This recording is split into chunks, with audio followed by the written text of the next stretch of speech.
오늘은 믿음과 성숙이라는 제목으로 하나님 말씀 함께 나누겠습니다. 30대의 나이에 온 유럽을, 거의 대부분의 유럽을 정복했던 마케도니아의 왕 알렉산더를 사람들은 대왕이라고 합니다. 알렉산더 대왕, 이렇게 이야기합니다. 그가 전장을 누비면서 열심히 싸우고 있을 때 한 병사가 겁에 질려가지고 숨어있는 모습을 발견하게 됩니다. 우리 편인데 숨어서 그렇게 겁먹고 있었어요. 알렉산더 대왕이 그의 이름을 물었습니다. 내가 누구냐 하고 그 이름을 물으니까 자기도 알렉산더라고 이야기했습니다. 그의 이름이 알렉산더였어요. 그래서 알렉산더 대왕이 그에게 이렇게 이야기합니다. 너는 이름을 바꾸든지 아니면 너를 바꾸든지 둘 중에 하나를 해라. 세상에 알렉산더라고 하는 이름을 가진 사람 중에 비겁한 사람은 아무도 없다, 이렇게 이야기했답니다. 여러분, 우리가 그리스도인이라고 한다면 우리에게 하나님의 기대가 있고 세상의 기대가 있다고 저는 믿습니다. 그리스도인은 그리스도인답게 살아야 돼요. 따라합시다. 그리스도인은 그리스도인답게 하나님의 기대가 있습니다. 자, 그렇게 그리스도인답게 살려면 일단은 바른 믿음을 가져야 되고 우리가 무엇을 믿는지를 바로 알아야 됩니다. 자, 우리가 신앙생활 할 때 덮어놓고 믿는 게 아니다. 사람들 전도할 때 좀 막히면 그냥 믿어, 그냥 덮어놓고 그냥 믿으면 돼, 이렇게 이야기할 때가 있는데, 자, 덮어놓고 믿는 게 아니고 성경을 펴고 믿어야 된다. 그러니까 우리의 믿음은 성경을 통한 믿음이 되어야 되는 것입니다. 믿음의 근거가 성경에 있는 거예요. 그래서 우리는 성경에 나오는 믿음의 사람들, 그 믿음의 거장들을 보면서 우리가 어떤 믿음을 가져야 되는가를 히브리서 11장을 통해서 계속해서 보고 있습니다. 자, 오늘 말씀의 주인공은 지난 시간에 이어서 아브라함의 이야기입니다. 아브라함을 우리는 믿음의 조상이라고 말을 해요. 자, 그래서인지 히브리서 11장을 보면 아브라함의 이야기가 가장 길게 소개되어 있습니다. 어떤 사람은 다 한 절만 나오는데 아브라함은 상당히 길어요. 크게 보면 두 가지를 말하는 것인데, 자, 먼저 우리는 지난 시간에 보았어요. 아브라함이 그의 고향 갈대아 우르에 있을 때 하나님이 그를 부르셔서 떠나라 하셨어요. 그가 갈 바를 알지 못했지만, 그가 갈 곳을 확실히 알지 못했지만 그가 믿음으로 떠나는 이야기를 우리가 지난 시간에 보았습니다. 그것이 아브라함의 처음 신앙이었어요. 자, 그 다음에 오늘 본문은 그렇게 믿음으로 살았던 아브라함의 마지막 모습이 소개가 되고 있습니다. 아브라함은 희미한 믿음으로 시작한 것 같지만 아주 확실한 믿음으로, 아주 성숙한 믿음으로 승리했습니다. 아브라함의 믿음이었어요. 사실 처음에 잘하는 것은 그렇게 어렵지 않습니다. 누구나 어디에서나 어떤 장소에서나 처음에 잘하는 것은 그렇게 어렵지 않습니다. 그런데 마지막까지 잘하는 사람은 그렇게 많지 않습니다. 우리가 처음에 교회에 와서도 마찬가지죠. 우리가 우리 신앙을 고백하고 우리의 변화된 것을 이야기하는 것은 그렇게 어렵지 않게 볼 수가 있습니다. 그런데 오랜 시간 동안 시간의 검증을 받고 훈련과 연단을 받고 더 성숙해지는 신앙은 그렇게 만만한 것이 아닌 것입니다. 근데 그것이 진짜 믿음이다. 그리고 아브라함이 그랬습니다. 아브라함도 많이 실수도 있었고 미숙한 모습도 있었지만 가장 마지막에 그의 신앙은 정말 탁월한 믿음의 조상으로 그렇게 우뚝 섰던 것입니다. 자, 아브라함이 평생 신앙생활을 하고 믿음을 훈련받은 후에 가장 마지막 아브라함에 대한 스토리예요. 자, 그 상황 가운데 가장 성숙할 때 보여준 믿음의 모습, 어떤 모습이었습니까? 자, 첫 번째, 성숙한 믿음은 시험을 통과한 믿음입니다. 자, 시험을 통과하는 믿음이었어요. 자, 본문 17절 말씀을 보십시오. 자, 히브리서 11장 17절 말씀. 시작. 아브라함은 시험을 받을 때에 믿음으로 이삭을 드렸으니. 자, 여기까지 보십시오. 여기까지. 아브라함이 뭘 받았다? 시험을 받을 때 믿음으로 이삭을 드렸다 그랬습니다. 자, 이 시험이라는 말이 나와요. 악한 마귀는 우리를 유혹합니다. 그 마귀의 유혹이 우리에게도 시험일 수가 있어요. 그래서 우리가 주기도문을 외우다 보면 우리를 시험에 빠지지 말게 하시고에서의 이 시험은 마귀의 유혹을 말하는 것입니다. 근데 이 마귀의 유혹은요, 거의 달콤하고 굉장히 매력적으로 우리에게 찾아옵니다. 그래서 그걸 극복하기가 어려운 사람이 많아요. 왜? 좋은 모습이니까. 근데 그것도 넘어설 수 있는 게 그게 믿음입니다. 반면에 하나님이 우리를 시험하실 때가 있다, 테스트하실 때가 있다 그랬어요. 자, 야고보서 1장 2절 말씀 보십시오. 야고보서 1장 2절 시작. 내 형제들아 너희가 여러 가지 시험을 당하거든 온전히 기쁘게 여기라. 여기 시험이라고 하는 말이 나오는데 여기서의 시험은 뭐라 했어요? 시련, 어려움을 말하는 것입니다. 그것이 있을 수 있다는 거예요. 물론 세상의 모든 시련과 고난이 다 하나님께서 우리에게 주시는 게 아닙니다. 항상 말씀드리지만 세상이 너무 악해요. 그 악한 세상 속에서 죄인으로 우리가 살다 보니까 어쩔 수 없이 우리에게 시련도 있고 고난이 참 많습니다.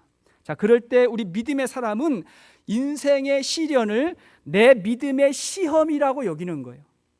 내 믿음이 과연 얼마짜리 믿음인가, 어떤 믿음인가를 테스트해 보는 것입니다. 그러면서 그 시련을 바라보는 관점과 의미를 다르게 해석해요. 그러면서 시험을 이기는 것입니다. 자, 창세기 22장으로 가겠습니다. 자, 오늘 본문은 접어놓으시고 동일 본문으로 창세기 22장 1절을 보시겠습니다. 창세기 22장 1절을 함께 보시겠습니다. 자, 시작. 그 일 후에 하나님이 아브라함을 시험하시려고 그를 부르시되 아브라함아 하시니 그가 이르되 내가 여기 있나이다. 자, 여기를 봐도 그 일 후에 하나님이 아브라함을 시험하시려고 그랬어요. 그 일 후에라고 하는 말이 뭡니까? 하나님이 그동안 아브라함을 많이 훈련하시고 그다음 여러 가지 믿음의 증거를 보여주신 다음에 그 다음에 이제 마지막 상황에 하나님께서 아브라함에게 테스트를 하신다. 그런 이야기입니다. 계속해서 2절을 보십시오. 2절 시작. 여호와께서 이르시되 내 아들 내 사랑하는 독자 이삭을 데리고 모리아 땅으로 가서 내가 내게 일러준 한 산 거기서 그를 번제로 드려라. 자, 아브라함의 아들 이삭을 번제로 하나님께 드리라는 것입니다. 여러분, 우리가 아는 바와 같이 이 아들이 어떤 아들입니까? 아브라함이 100세에 낳았던 너무나 귀한 아들이에요. 이삭은 아브라함의 모든 것이었어요. 그의 기쁨, 그의 소망이 다 이 아들 이삭에게 있었습니다. 성경을 보면 구약 성경에 사랑이라고 하는 말이 가장 처음 등장한 게 여기예요. 뭐라 했어요? 내 사랑하는 독자 이삭 그랬죠. 처음 사랑이라는 말이 아브라함이 이삭을 사랑했다. 여기에 그렇게 쓰입니다. 그러니까 하나님도 아브라함이 이삭을 얼마나 사랑하셨는지를 알고 있었어요. 그런 이삭을 바치라는 것입니다. 처음 아브라함의 이 스토리를 읽는 분들은 정말 하나님 이해할 수 없다고, 그리고 아브라함 정말 나쁜 사람이라고 생각할지 모르겠어요. 어떻게 자식을 달라 그러고 어떻게 또 그 자식을 줄 수 있다 그럽니까? 그 이해가 돼요, 안 돼요? 이해가 잘 안 돼요. 이럴 때 따라해 보세요. 뭔가 이유가 있다. 뭔가 이유가 있는 것입니다. 이런 시험은 아무에게나 주는 시험이 아니고, 그리고 하나님께서 정말 이삭의 피를 보려고 하신 시험이 아니었습니다. 다시 말하지만 테스트였습니다. 아브라함이 도저히 아들을 낳을 수 없는, 자녀를 낳을 수 없는 그런 상황 가운데 하나님께서 아브라함에게 약속하셨어요. 내가 너에게 아들을, 자식을 줄 것이다. 그렇게 했을 때 이 두 부부는 믿지 않았습니다. 그냥 웃었어요. 이 웃음이 뭐냐면 에이 어떻게 그런 일이 있을 수 있어요 하고 그냥 웃었습니다. 그래서 이삭이 태어날 때 이름을 이삭이라고 했는데 그 뜻이 의미가 뭐라고요? 웃음이라고. 그냥 웃었어요. 정말 아들이 태어난 거예요. 너무 좋았어요. 100세에 낳은 아들. 너무 좋았어요. 너무 하나님께 감사했어요. 그런데 그렇게 한 20여 년을 살다 보니까 어느덧 아브라함에게 이삭은 우상이 돼버렸습니다. 그가 우상이 돼버렸어요. 때로는 이삭을 주신 하나님보다 하나님이 주신 이삭이 더 중요해졌어요. 여러분, 이런 경우가 우리에게 종종 있지 않습니까? 하나님의 은혜로 전적으로 내가 이것을 얻었다, 받았다라고 이렇게 고백했지만 조금 지나고 보니까 그 일 때문에 하나님과 멀어지고 그럴 때가 종종 있지 않습니까? 자, 그러면 여기서 하나님의 의도가 뭘까요? 이 테스트의 의도가 무엇일까요? 우리 신앙의 본질을 묻고 있는 거예요. 하나님의 주권을 묻고 있는 거예요. 하나님 그걸 물으시는 거예요. 너의 인생의 주인이 누구냐? 너의 기쁨의 근원이 무엇이냐? 내가 너에게 준 선물이 중요하냐? 아니면 선물을 준 내가 더 중요하냐? 하고 이것을 묻는 것입니다. 가장 성숙한 사람에게 주신 테스트였어요. 여러분, 우리가 처음에 신앙생활할 때 그저 좋기만 할 때가 있잖아요. 다 좋아요. 예배도 좋고 사람도 좋고 그냥 교회 생활이 다 좋을 때가 있어요. 자, 그러나 시험을 통과하지 않은 신앙은 언제나 불안정합니다. 미리 말씀드리겠지만 여러분 아시겠지만 저에게도 약점이 굉장히 많습니다.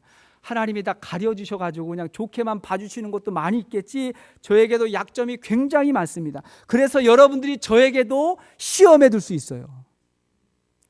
미리 여러분 아셔야 됩니다. 시험에 들 수 있어요. 혹은 성도끼리 오해해서 갈등할 수도 있습니다. 그리고 내가 소중히 여기는 것들을 내려놓아야 할 때가 있을지도 모르겠어요. 근데 그때 그걸 우리가 넘어서야 돼요. 거기서 우리가 질문하는 거예요. 거기서 깨닫게 되는 거예요.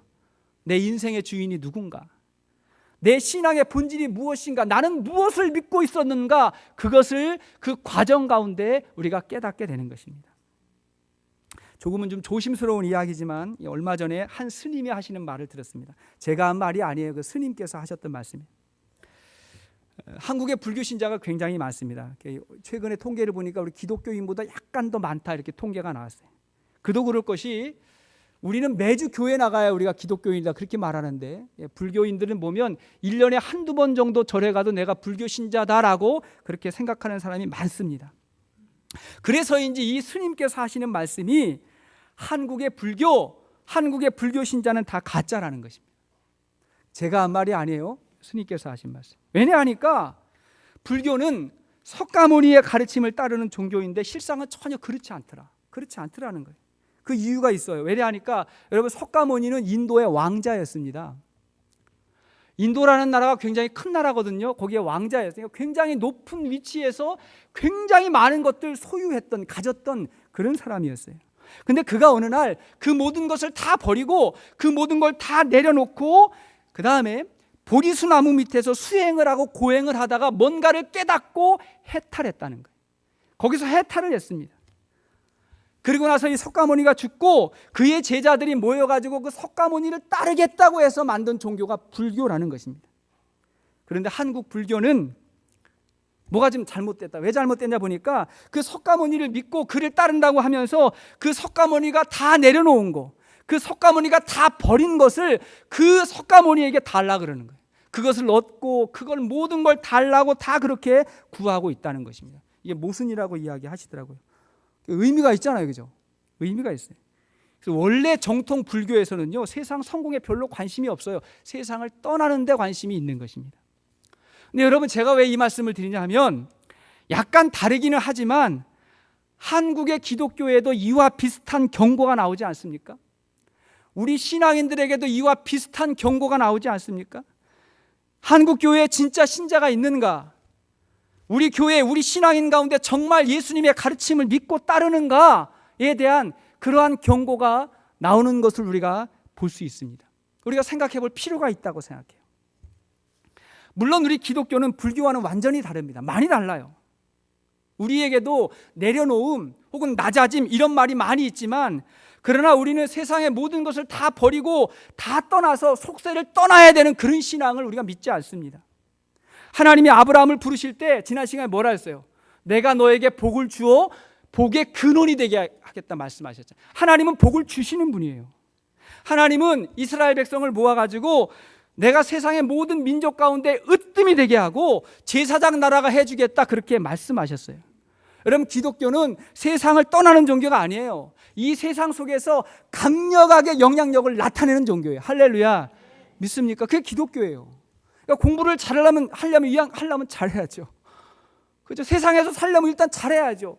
성공해야죠. 잘 살아야죠. 성경을 보면 하나님이 우리에게 복 주시기를 원한다 그랬어요. 내가 너희에게 복 주기를 원한다. 예수님께서 말씀하셨습니다. 그분이 우리를 구원해 주실 뿐만이 아니라 우리의 삶을 풍성하게 해주시는 분이다 그렇게 말씀하셨어요. 그런데 그 가운데 반드시 잊지 말아야 될 게 있다는 거예요. 우리가 잊지 말아야 될 것. 그게 무엇입니까? 그 일을 행하시는 하나님이 우리 인생의 주인이라는 거예요. 아멘이십니까? 그 모든 일을 행하시는 분이 우리 인생의 주인이시고, 그리고 우리는 그 일을 통해서 하나님의 영광을 나타내는 것입니다. 그게 우리 신앙이에요. 그래서 하나님이 우리의 수단이 아니라 그분이 우리 인생의 목적이 되어야 되는 거예요. 자, 따라 하나님이 수단이 아니라 목적이 되는 거예요. 그분의 목적이, 하나님의 뜻이 우리를 통해서 이루어지는 그런 삶을 우리는 추구하는 것입니다.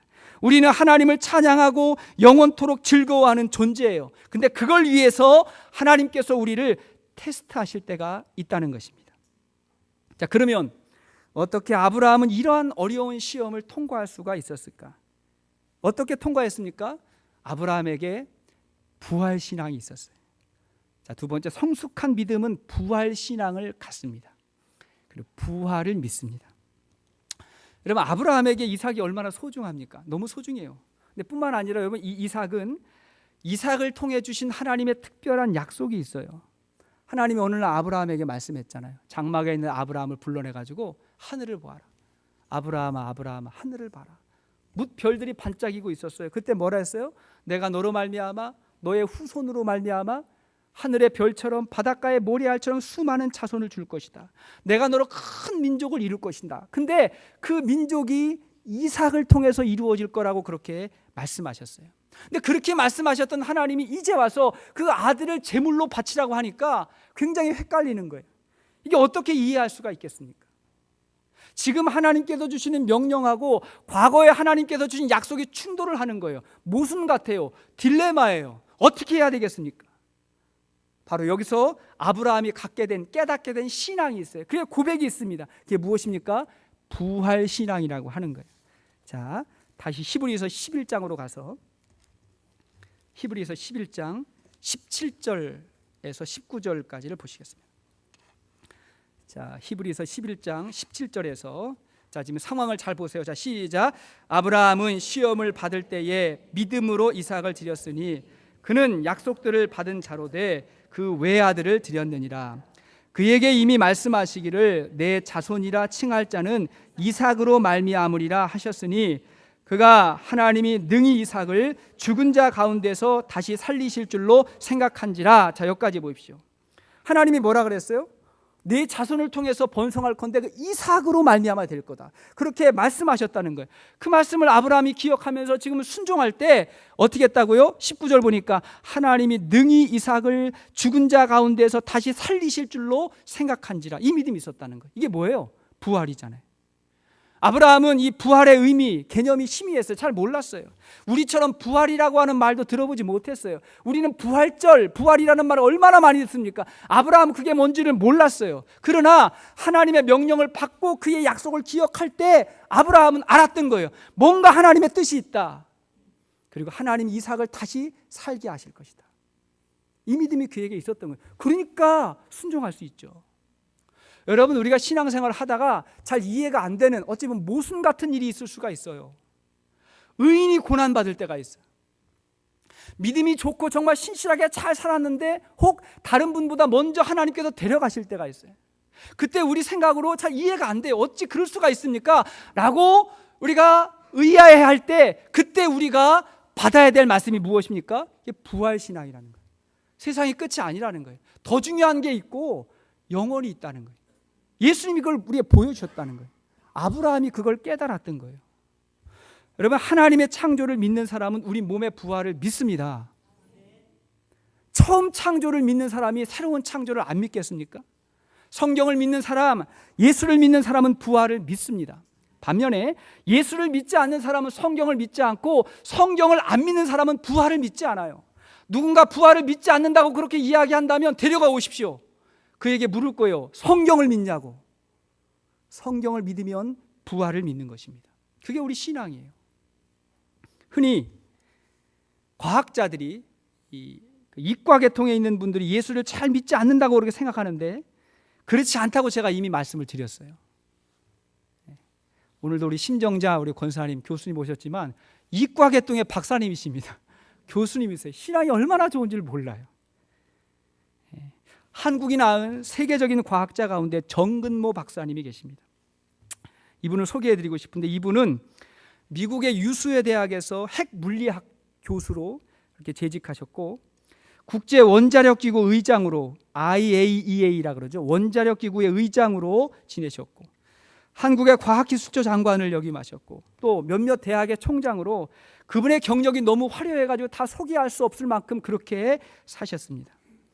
네, 이분이 쓴 자전적 책 가운데 나는 위대한 과학자보다 신실한 크리스찬이고 싶다라고 하는 책이 있어요. 굉장히 은혜롭고 좋은 책입니다. 근데 그 책을 읽다 보면 그 책의 내용 가운데 먼저 사랑하는 아들을 천국으로 보낸 그 아들 진우의 이야기가 나옵니다. 그가 10살 때 만성 신장염으로 인해서 한 5년 정도밖에 못 산다라고 하는 선고를 받았어요. 그때부터 온 가족이 같이 기도하고 같이 치료를 받으면서 계속해서 하나님의 은혜를 받고 그 후로 거의 30여 년을 더 살다가 이제 하나님의 부름을 받았습니다. 책의 내용 가운데 이 아들과의 마지막 이별 장면을 이렇게 이야기하고 있어요. 우리는 진우가 천사처럼 밝은 표정으로 하나님 곁에 가는 것을 지켜보았다. 그래, 이제 내 말처럼 천국으로 갔구나. 진우가 유언처럼 들려주었던 말을 떠올리며 나는 입술을 깨물었다. 아빠, 제가 죽거든 절대로 눈물을 흘리지 마세요. 죽음은 두려움의 대상이 아니잖아요. 하나님의 품으로 들어가는데 뭐가 두려워요? 제가 죽으면 아빠, 저에게 축복 기도해 주세요. 나는 천국에 입학하러 가요. 나는 천국에 입학하러 가요. 이렇게 이야기했다는 거예요. 그러면서 이분이 이렇게 고백했습니다. 죽음은 끝이 아니다. 만약 죽음이 끝이라면 우리의 인생은 얼마나 부질없고 비참한 것인가. 영생의 소망은 우리 그리스도인들만이 가질 수 있는 위대한 하나님의 선물이다. 나는 믿는다. 예수님이 나의 그리스도이심을. 나는 믿는다. 예수가 나의 그리스도이심을. 이렇게 고백했어요. 사랑하는 여러분, 우리의 신앙이 성숙해지면 삶과 죽음에 대한 평가가 달라지는 것입니다. 무엇이 인생의 성공입니까? 무엇이 우리 인생이 잘 사는 것입니까? 성도는 죽음으로써 인생을 평가받는 거예요. 그래서 우리의 인생의 성공은 죽음 이후에 조명될 것이고 사람들에게 알려질 것입니다. 그리고 우리 스스로도 죽음 이후에 우리의 신앙에 대한 가장 귀한 영광을 하나님 앞에서 받게 될 것입니다. 우리는 그것을 보고 그것을 바라보고, 믿음은 바라는 것들의 실상이요 보이지 않는 것들의 증거라고 했는데 그 실상과 증거를 붙들고 오늘 하루를 살아가는 것입니다. 할렐루야. 이것이 부활신앙이에요. 자, 그렇게 우리가 예수를 믿고 부활을 믿고 살아갈 때, 셋째로 성숙한 믿음에는 예수님의 흔적이 나타납니다. 자, 예수의 흔적이 나타나요. 여러분, 성숙한 신앙인들의 소망이 뭡니까? 우리의 소망이 뭐예요? 예수님 닮기 원하는 거 아니에요? 내가 예수님 닮기 원해요.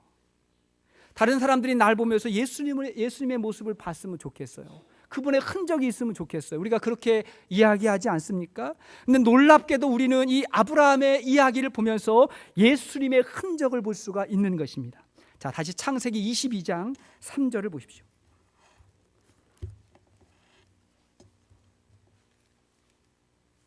창세기 22장 3절을 같이 한번 보시겠습니다. 시작.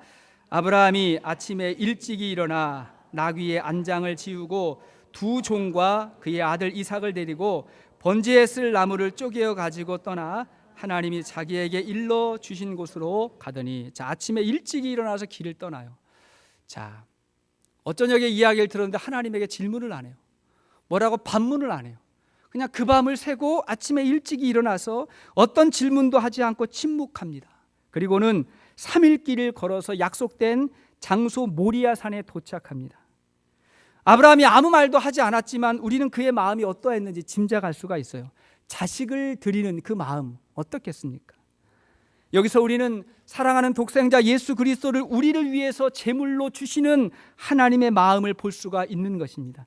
그때 하나님도 침묵하셨어요. 그러니까 아브라함의 마음하고 하나님의 마음하고 똑같았어요. 예수 그리스도께서 십자가 위에서 아버지 어찌하여 나를 버리시나이까 라고 이야기할 때도 하나님은 그냥 침묵하셨어요. 그리고 그분의 역사를 이루어 가셨습니다. 여기서 아브라함이 이삭과 함께 두 종을 데리고 떠나갔는데 이들의 역할이 좀 불분명해요. 불분명합니다. 혹시 예수님이 십자가를 지실 때 좌우에 있었던 그 두 강도의 모습이 아닐까 그냥 생각해 봅니다. 자, 계속해서 6절을 보십시오. 6절 시작. 아브라함이 이에 번제 나무를 가져다가 그의 아들 이삭에게 지우고 자기는 불과 칼을 손에 들고 두 사람이 동행하더니, 자, 아브라함은 번제할 나무를 이삭에게 지고 가라고 이야기해요. 이삭은 자기가 제물이 될 그 제사에 쓰일 나무를 자기가 짊어지고 그 산으로 올라가는 것입니다. 마찬가지로 우리 예수님도 자기가 달릴 그 십자가를 짊어지고 골고다 언덕으로 그분이 올라가셨어요. 자, 아버지는 자식을 제물로 드릴 제단을 만들고 그 아들은 자신이 제물이 될 제단을 만들었습니다. 그게 모리아산의 제단이었어요. 이것이 정녕 독생자 예수를 이 땅에 보내시는 그 하나님의 모습을 보여주는 게 아닙니까? 그리고 그 하나님의 명령을 따라서 세상 죄를 짊어지고 십자가 지시는 예수님의 이야기가 아닙니까? 그거예요. 그겁니다. 어떻게 자식을 줄 수가 있겠어? 어떻게 내 자식을 줄 수가 있겠어? 라고 생각하는 우리의 마음, 그 마음이 꼭 하나님의 마음이었던 것입니다. 그게 오지 않습니까? 자, 이런 아브라함의 믿음이 그가 믿음의 조상이 되었던 거예요. 단순히 하나님의 말씀에 순종했기 때문이 아니라 그의 순종을 통해서 예수 그리스도의 흔적을 찾을 수 있고 구원의 메시지를 찾을 수 있기 때문에 그런 것입니다. 그래서 귀한 거예요. 여러분, 저와 여러분들의 삶을 통해서 그리스도를 나타낼 수만 있다면 가장 성숙한 사람의 고백이고 목적이에요. 우리의 삶을 통해서, 우리의 가정을 통해서, 우리의 교회를 통해서 그리스도의 모습을 나타낼 수만 있다면 얼마나 귀한 것입니까? 예수님은 십자가 달리기 전날 밤 제자들을 모아놓고 최후의 만찬을 여셨어요. 그리고는 그 제자들의 발을 씻기시기 시작하셨습니다. 너무 황송해가지고 절대로 내 발은 안 된다고 거부하던 베드로에게 예수님 말씀하셨어요. 내가 너를 씻어주지 않으면 너와 내가 상관이 없다, 이렇게 말씀하셨어요. 그때 예수님은 단순히 발을 씻어주신 게 아니라 그들의 죄를 씻어서 구원케 하셨던 거예요. 그리고 그 제자들에게 말씀하셨어요. 너희도 너희의 사랑과 너희의 섬김으로 말미암아 죄 씻음 받고 영혼을 구원하는 그런 사역을 너희가 해야 될 것이다. 주님이 그렇게 말씀하셨어요. 예, 그 사랑이에요. 그 섬김이에요. 자, 요한복음 13장 15절, 그때 예수님이 이렇게 말씀하셨어요. 요한복음 14장 15절 시작. 내가 너희에게 행한 것 같이 너희도 행하게 하려 하여 본을 보였노라. 자, 여기까지. 내가 행한 것 같이 너희도 행해서 본을 보였다. 우리가 왜 섬깁니까? 왜 사랑합니까? 그들의 영혼이 구원받기 위해서 주님이 우리를 보내신 거예요. 계속해서 34절 이하의 말씀을 보십시오. 시작. 새 계명을 너희에게 주노니 서로 사랑하라. 내가 너희를 사랑한 것 같이 너희도 서로 사랑하라. 너희가 서로 사랑하면 이로써 모든 사람이 너희가 내 제자인 줄 알리라. 주님이 그 밤에 제자들에게 말씀하셨어요. 너희가 내 제자인 줄 알리라. 우리 주위에 예수님의 말씀을 듣고 이 예수님의 마음을 품고 제자의 삶과 섬김의 삶을 살아가는 많은 분들을 보면서 우리는 예수님의 모습을 봅니다. 그분의 모습과 그분의 흔적을 찾습니다. 자, 우리 옆 사람에게 한번 이야기 격려해 보세요. 당신에게 예수의 향기가 납니다. 자, 시작. 당신에게 예수의 향기가 납니다. 다시 한번 반대편에 있는 분에게 하십시오. 어색해하지 말고. 자, 시작. 당신에게 예수님의 향기가 납니다. 우리에게 예수님의 향기가 납니다. 그게 예수님의 제자의 삶이에요. 주님이 우리를 다 제자로 부르셨어요. 너희는 가서 모든 민족을 제자로 삼으라고 말씀하셨어요. 제자가 무엇입니까? 스승의 가르침을 받아서 전수해 주는 사람, 나누어 주는 사람이에요.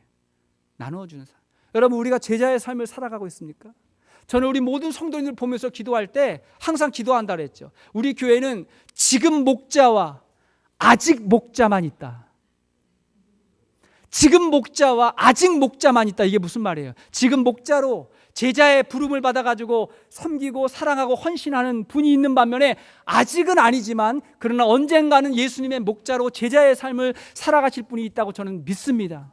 주님이 사랑하는 제자 베드로 앞에서 내 양을 먹이라, 내 양을 치라 주님 말씀하셨을 때 주님을 사랑하는 베드로가 말씀하셨어요. 네, 주님, 나를 부르셨으니 내가 그렇게 하겠습니다. 우리도 누군가를 대접하고 누군가를 먹이고 누군가를 섬기고 사랑하는 그 과정 가운데 우리에게 우리의 삶에 예수 그리스도의 흔적이 나타나게 되는 줄로 믿습니다. 그게 우리의 삶이에요. 자, 말씀의 결론을 맺겠습니다. 이런 이야기 들어보셨어요? 아주 막역한 사이에 두 친구가 굉장히 가까운 사이였는데 친구분이 있었는데 한 분은 아들만 5이 있었고 한 분은 자녀가 하나도 없었답니다. 그래서 이 친구분들이 이야기를 하시다가 농담 반 진담 반으로 그랬대요.